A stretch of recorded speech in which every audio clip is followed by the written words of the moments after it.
Welcome back to another episode of Right Here in Mass. Joining me today is Neil Cohen, the president and managing attorney of Barsh and Cohen PC for the last 11 years and has been with the firm for nearly 25 years. As a longtime real estate attorney with knowledge of titles, title abstracts, title insurance, and commercial loan documentation, foreclosure, and creditor bankruptcy, Attorney Cohen has seen the law and technology evolve into one of the most critical components to ensure a reliable and scalable law firm built to service his clients in the financial world. Neil, welcome to the show. Thank you for having me. It's quite a pleasure. Yes, it's my pleasure to have you. And I would love for you to start off by sharing with our listeners more about who you are and what you do. I am a big teddy bear. I'm a lawyer that likes to do nice things. My background is in real estate. My knowledge is in title insurance, and I've been running a family business for the last 11 years as president, and been part of a family business for 24 years now, or yeah, 24 years. Wow. Um, Unfortunately, my father passed away the past year, which was his legacy is now part of our fabric and what we do here every day. And I have a fantastic team that is the backbone of our success. It's like a bicycle wheel, 52 spokes. And when there's one that's not perfectly aligned, it gets a little bumpy, which is the hardest part in running a practice, is making sure that personalities are all aligned in the greater cause for the benefit of your clients. Yeah, absolutely. And so I'm curious to hear what made you want to pursue a career in law to begin with. To be quite honest, I really didn't care about the profession. I wanted to work with my dad. Yeah, I love that. Yeah, it wasn't so much that I wanted to be a lawyer, which is definitely a very, very satisfying profession.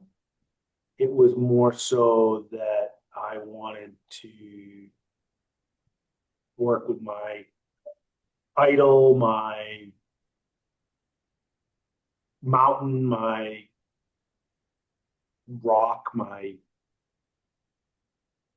he was an inspiration. Mhm. Hard work, dedication, a family guy, um, oftentimes putting everybody first in front of him as opposed to himself, which is a great quality to have in a mentor. Absolutely. Absolutely. And so, with that being said, since you didn't originally think you were going to go into law, did you find that you had to almost like warm up to the profession and start to like it, or did the passion just come naturally because of the fact that you're working with your father? If that makes sense. Like, I'm wondering if you kind of had to like not force yourself to enjoy it, but maybe take some time to get used to it. It definitely took time to get used to it. I was, I didn't like the actual business part of it, as there is a small undertow of the industry that thinks that it's more important to win business by price or empty promises as opposed to building relationships and really digging deep in terms of fostering what's in the best interest of your client, or developing long-standing relationships that are part of the fabric of what this firm is, as Mhm. opposed to a fly-by-night type of institution. I've kind of made it my mission here, that we're going to do business with people that we enjoy working with, that are professional, that have the right type of mindset in terms of who they are and how they want to do things. Yeah. And I love that you mentioned that part about building relationships. I feel like that's one of my favorite things about business is just being able to work with and support really great people. And so I would like for you to expand more on that, if you could, what you mean about building relationships and maybe even some examples of how you've done that in your firm. Well, my first boss of my first job out of college taught me that you should treat the janitor the same way you treat the CEO. And I thought that was an imperative life lesson that I learned very early, um, that has carried through with how I treat people. Because in this institution, people deal with bank presidents, bank CEOs, board of directors. They deal with field inspectors. They deal with people that are the highest paid people in the institutions, the lowest paid people, and you should treat those people no differently. Hmm. And I like to say I will be friends with my clients, but I don't want my friends to be clients. Yeah, that's a good way of putting it. Meaning I'll make a relationship and be friendly and become a friend of a client, because without them being a client, I would have never met them. We enjoy our company, Hmm. but I would never want to lose a friend over representing them. So I'm very leery to take on friends that start as friends, um, as clients. So that, I mean, there's a relationship there that you can expand on. There are people that ask me to do work for them, and I make sure that it's the right fit. Hmm. And then if it's not, we don't work together. But if it is, and we can manage expectations, um, then I enjoy having them as clients. Yeah. And it's a difficult thing. Uh, you need to set boundaries. Sometimes the boundaries get overrun by individuals that take advantage, and that is not how I want to run a practice. I want there to be a family life work balance with my employees. I should probably heed a little bit of my own advice and do a little more of that. Um, but I don't want them to think that there is no in between. And I want my employees to become part of my family. It's Hmm. important that it be an extended family. Yeah, and I'm glad that you brought that up with the boundaries because I think that's something a lot of business owners can struggle with, especially in the beginning stages of their business where they just want to keep serving and keep supporting their clients. So they're almost sometimes can be hesitant to like put up that boundary or take a break. And so I know you said you need to kind of follow your own advice, but what have you done with that that has worked well so far? To be quite honest, I struggle with that Yeah. personally. Um, I have some employees that have been here 12, 13 years now, and they have kids that are, 15 years old and in high school and playing sports. And it's important that if they can catch a game and sneak out at 4 o'clock on a Thursday afternoon to get to the gym to watch a volleyball match or a basketball game or a softball game, a soccer, whatever the sport may be that their child's playing. I think it's important that they take that opportunity to do it. Hmm. And I tell them, family is first and foremost. I think of this as a big family, and I think of people needing to feel that support. And I think that goes a long way in terms of the effort that they'll give as a employee Yeah. in the employee employer relationship. Yeah, absolutely. When they feel like valued and like they can juggle a few different things, to your point, it makes them want to stay and makes them feel a part of the team. And as you mentioned earlier, a part of a family as well. Mm-hmm. Mm-hmm. One of the important things that I always as I was younger and not as mature as a boss, one of the things I thought was you had to be in your seat at 8:30 and you couldn't leave till 5:30. Right? Well, that's not really typical of the world we live in now. And there needs to be an understanding of some ability to work within your boundaries of what you need. Hmm. And one of the things that you should always need is to be there for your family, right? And it's not going to change the way someone looks at you if you don't answer an email or return a message within 30 seconds. Hmm.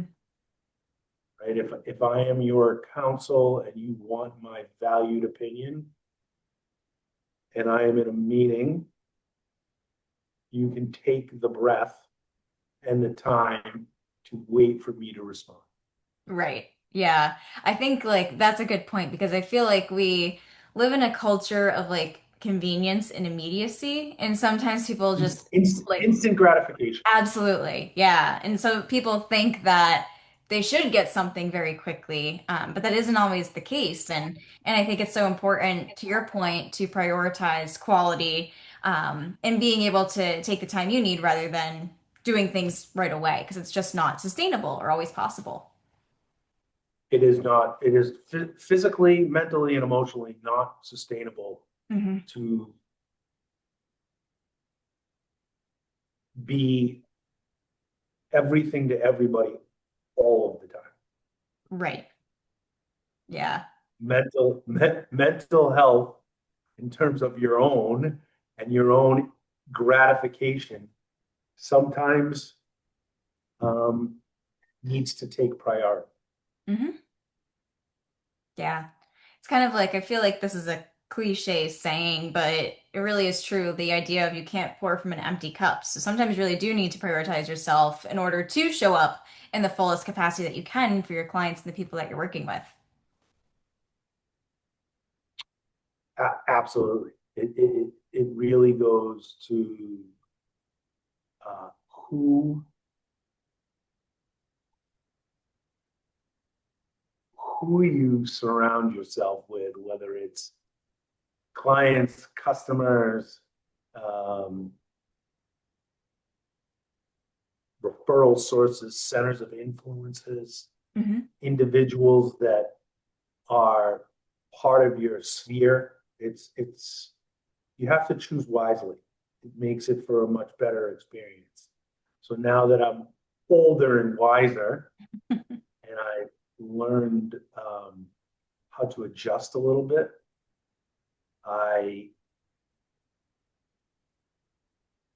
have a better understanding of who I want to be around and how I want to replicate this business to the point where I enjoy getting here every day and working with the people that are in the institution. Yeah. Yeah. And on that note, I know that you've been with the firm for almost 25 years and have been in your current role for 11. And so I'm curious to hear how it's changed throughout that time, like how you feel you have changed as a leader throughout that time, and also has the how the firm has grown and changed. Firm has certainly grown. The you know it's a it's a dedicated um, job in itself in terms of Hmm. growth and business development. So that's been something that we've really worked on incorporating technology, business development, brand recognition, items that are for the good of the shield, as they would say in the NFL. My shield is, green and beige with two big letters. And we have really tried to dive into not only doing the work that we do for our clients and the outreach, but incorporating education and philanthropy in that as well. Um, we do a lot of continuing education work and business development in the real estate sphere for CE credits through the Massachusetts Association of Realtors. We do a lot of education with some of my centers of influences where we'll put on presentations for social media. I have a dear friend who runs a social media company, very involved in my PR and social media, and is always willing to jump right in when I have a room full of people that, Instagram for dummies. He wants to teach them how to use Instagram or LinkedIn for, learners. However it's posed, DPA communications is always there. I have a cybersecurity friend that runs ORAM cybersecurity, and Ryan is always willing to talk cybersecurity with my clients. So if I have a room full of bankers, realtors, developers, or whoever it may be, Ryan is ready, willing, and we put on a presentation with a nationally renowned AI speaker last year, and Ryan came up and spoke a little bit about cybersecurity. Mhm. And part of that was he looked in the front row, knew through three people in the front row, and said, I can tell you what your password is in the last website you went to look at. And if I told you this gentleman fell off his chair because Ryan was 100% on point and now has retained them as a client, enhancing their cybersecurity, I'm not lying. Mhm. It's amazing when I like to say, and it's probably not the most politically correct thing to say because I got a guy, Yeah. but I have plenty of females, males, and everybody else in the industry. But I always say, you need somebody? I got a guy. I Yeah. got a guy. You need a guy to put in new windows? I got a guy. You need a guy to crank up the old car in the garage? I got a guy. And that's how I've built my network. That's how I've built my practice. That's how I've grown. And that's how I have absolutely just facilitated to be around good people. And Yeah. that to me really makes what I do enjoyable. Absolutely. And it goes back to what you mentioned earlier about the relationship building piece. So not only building relationships with your clients, but building relationships with other professionals who can also provide value to your clients. Right.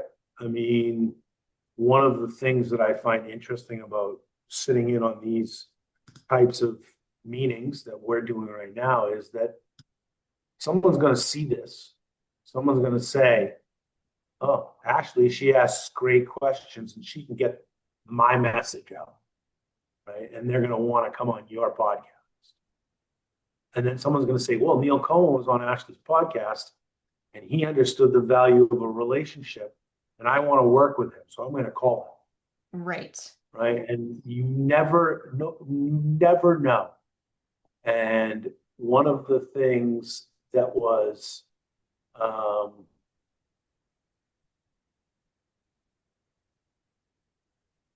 one of the things that I learned early was you never know who you're sitting next to. I graduated from college and I was on an airplane on my first business trip and I was with a coworker and it was 3 seats across. I was in the aisle, my coworker was in the middle, and there was a gentleman sitting in the window. And I didn't recognize the gentleman, but I always learned that you never know who's going to be listening. And my coworker didn't really feel kindly of the boss at the time and had a few choice words about what he thought. And turned out to be the gentleman in the window seat was a friend of the big boss in the company. Oh no. Yeah, exactly. Oh no, it got back to him. It went all the way up the food chain to where my father had come to me and said, hey, what happened on the airplane? I'm like, what airplane? Yeah. It's like the airplane where so-and-so went nuts on your boss and it went all the way back to the boss's boss. And I was like, and I had this bizarre look. And he goes, yeah, the guy at the window seat was so-and-so. Don't you remember him? And I said, honestly, I don't. And I was 23 years old at the time, but I wasn't about to say anything. And I've lived by that. And Hmm. that's part of what makes it unique when you start your journey. You never know who you're going to meet along the way or how that person can help you or how you can help that person. Yes. Quite frankly, I'd rather help somebody than be helped. Yeah, I think that's a good way of putting it. And in the topic of like relationship building, and you shared you've done a lot of business development and firm growth and all of that stuff. And I'm curious to hear how you found the right balance for working in the firm and working on the firm. Because I think that's another trap that business owners get caught in is they're so caught up in client work that sometimes it's hard to take a step back and focus on the bigger picture. I love that term, working in the business or working on the business. Mhm. For about 10 years, I sat on a family peer board that was all family business owners, and we functioned basically as each other's board of directors and bounced things off of each other. And they've all become an extension of my family. I do not sit on the board anymore. We still talk, but it was a very enlightening thing. I always think that I'm the least intelligent person in a room and want to take in everything I can. And I was listening, and that was someone's line at one point. You have to work on the business, not always in the business. Mhm. And at that point, about 10 years ago, I made a meeting with myself every Wednesday morning from 9:30 to 11. It's blocked off in my calendar still. And that is the time to work on the business. And that sets me up for the following Thursday, Friday, Monday, Tuesday Mhm. in terms of who I want to meet with, who the outreach is, how I want to touch that person, where I want to go. And we use some technology to foster that. We use some technology to track that. But it's really about, to me, am I out there at the start of the day having a cup of coffee with a center of influence? Mhm. And that center of influence doesn't need to specifically be industry related. It could be someone that makes widgets. It could be someone that does a podcast. It could be someone that runs a bakery, Mhm. right? Because if I look at that, I can give you three things right there. And that's the widget maker may need representation when he sells his business. The baker may need representation when he opens up his next bakery. And the podcast person probably needs someone to talk on their podcast. And I've never had a problem talking. So those three things work for me. Totally. And not only like those people directly, but I also think like who those people know. Like you're not only getting access to that person, but also their networks too. And it's like that whole, I guess, ripple effect is the way to describe it. Really, no stone can be left unturned. Yeah. Yeah. I think that's a good way to put it. And for anyone who's listening to this episode who is an attorney, but they're looking to now start their own firm, what advice would you have for them for getting up and running or being successful with having their own firm that they're operating? So I was very lucky that I didn't have to start from scratch. I had a father who worked really, really hard to build a wonderful foundation that I've been able to expand on, grow, nurture, and make bigger than what I was able to come into. And to me, that is a, an amazing benefit that I can't replicate or thank him enough for having. But my biggest fear is failure. And that's driven me to continue to do things maybe like a half a step more than I should. You know, it's important to be able to say I do the same thing when the spotlight's on me, when it's not, right? Whether it's culture, whether it's ethics, whether it's work ethic, those all have to be the same, consistent, 100% through. And think I'd be more apprehensive to do it now in my 50s, right, than it would be to start something in my late 20s or early 30s.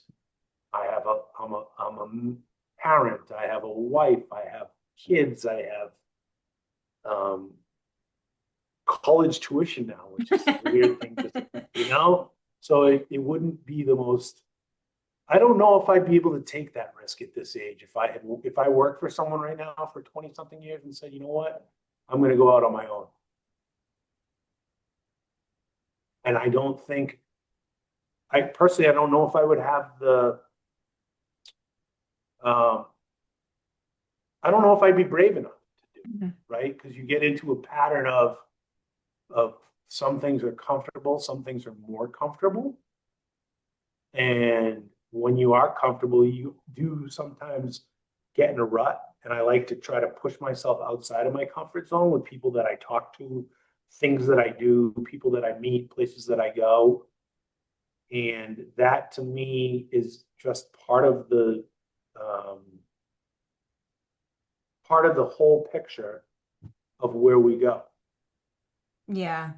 And you bring up failure, their fear of failure, which I think a lot of business owners can relate to, and it ties back into imposter syndrome. And that can be a whole struggle in I itself had to it, manage. I had it, I had it for years. Yeah. I had it for years. I didn't think I belonged I didn't think I earned a seat at the table. And one of the things that I oftentimes say, um,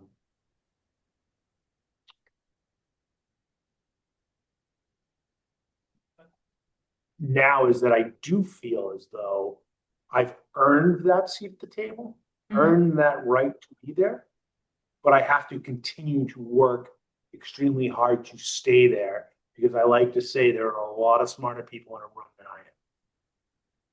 Yeah, I think that's a good reminder is like even when you do feel like you've proven yourself that it's not one of those one and done things, it kind of requires that continuous maintenance ultimately. Mm-hmm. Yeah, just like anything, there's, you know, my my work ethic was fostered on being an athlete in college. You had to train to get to a point of being capable of working through problems, working through peaks and valleys, working through pain. Mhm. And you find that and you can replicate that in a business sense. And that's kind of what I've done in terms of I was an athlete. I played college sports at a high level.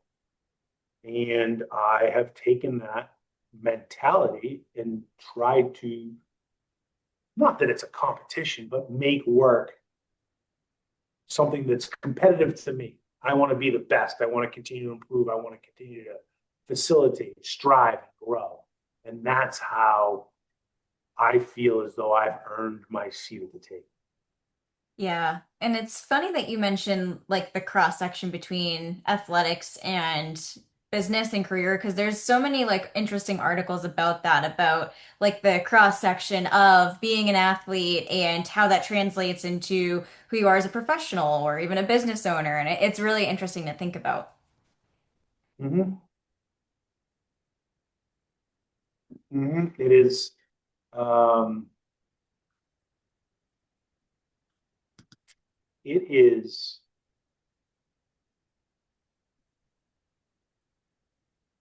It is the lines that run parallel to athletics, competition, and building a business is like anything. When if you're on a soccer field or a basketball court, you're going to compete. You need to compete in a way that is not dirty, cheap, right? Um, Cut corners. That's the way you need to run a business. You need to run it ethically. You need to be proud of it, and you need to not take the path of least resistance. Yeah. Like anything, as we had a discussion before we went, you're a marathon runner, right? And at some point, you have to run a very long run in preparation of your marathon. If you tell everybody you ran 17 miles instead of 20 miles, the likelihood of you being prepared to run 21 through 26 on race day is less than my ability to say, oh, I have a huge project that is due. And because of that, I need to function on 4 hours of sleep for 3 days in a row. Mm-hmm. Or, you need to be physically and mentally prepared for the grueling development of a transaction of where you're dealing with multiple parcels and multiple people and personalities and things that could get in the way or derail it. You have to be able to be prepared to facilitate. And if you don't do the work, you don't stay up with the times, you don't do the education, you don't stay within the industry, you don't read, you don't work hard, you're going to get left behind. Mm-hmm. Yeah, as simple as that. Really is. Put in the work, you'll reap the rewards. You Mm-hmm. put in the work, you get the medals that are hanging over your shoulder, right, for finishing an event. I put in the work when I was an athlete. I put in the work when I was growing up to be an athlete. And I put in the work to earn a seat at the table. While sometimes it's better to be seen and not heard when you're at the table, I finally have gotten rid of that imposter syndrome that I had in my 30s and early 40s and feel as though, well, I don't have to say something. I definitely can be seen at the table and I've Yeah, earned my seat. yeah, absolutely. And this question totally falls in line with this whole relationship building theme we've had going on this episode. But one of my favorite questions to ask my guests is what their favorite local businesses are to support. So I'm curious to hear what yours might be. Favorite local businesses to support. So I am a philanthropic guy. Um, Something that has become very, very near and dear to me is trying to eradicate cancer, which hopefully someday there'll be a worldwide cure for that. So I sit on the board of directors of Haymakers for Hope, the Boston-based national charity that you train for an amateur sanctioned boxing match for 4 months and try to raise as much money as possible. And you are allowed to pick your cancer charities. I have seen successes and I have seen tragedies in that world. I fought in 2021 in honor of my father, who at the time was working through cancer, in honor of my dear friend Matthew's daughter, Carly, who was in remission from cancer, pediatric Wilms cancer, and in memory of my dear friend David's niece, Juju, who lost her battle with cancer. So that's one of the things that really has really resonated with me to the point when my father was diagnosed.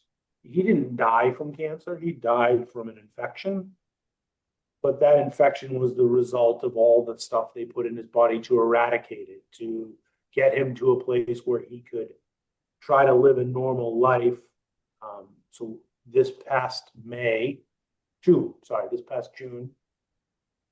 with my brother and some of my dear friends, we started a 501(c) in memory of my dad, a foundation that was going to give scholarships to two high school graduating recipients in the scope of one must be a pediatric cancer survivor going on to a 4-year education, and we're going to give them a scholarship. And the other one is